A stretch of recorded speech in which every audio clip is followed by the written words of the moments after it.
আল্লাহর এই 4টি নাম হৃদয়ের মাঝে গেঁথে রাখুন, জীবনের শেষ মুহূর্ত পর্যন্ত কাজে লাগবে ইনশাআল্লাহ। আল্লাহর একটি নাম আছে জব্বার।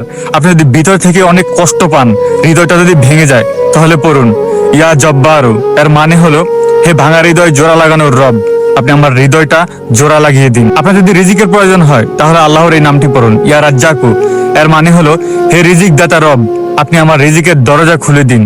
আপনি যদি ভীষণ হতাশে থাকেন, একটার পর একটা টেনশন আপনার পিছিয়ে লেগেই থাকে, সারাক্ষণ আপনি একটা ডিপ্রেশনের মধ্যে থাকেন, তাহলে আপনি আল্লাহর এই নামটি পড়তে পারেন ইয়া সালামু। এর মানে হলো হে শান্তির মালিক, আপনি আমার মনে শান্তি দিন। আপনি যদি বারবার দোয়া করার পরও আপনার দোয়া কবুল না হয়, আপনি যদি মনে করেন আপনার দোয়া কেউ শুনতেছে না, তাহলে এটা পড়ুন ইয়া মুজিবু। এর মানে হলো হে দোয়া কবুল করার মালিক, আপনি আমার দোয়াটা কবুল করে নিন। যদি আমার কথাগুলো ভালো লাগে, তাহলে অবশ্যই ভিডিওটা সেভ করে রাখবেন এবং বন্ধুদের কাছে শেয়ার করে দিবেন।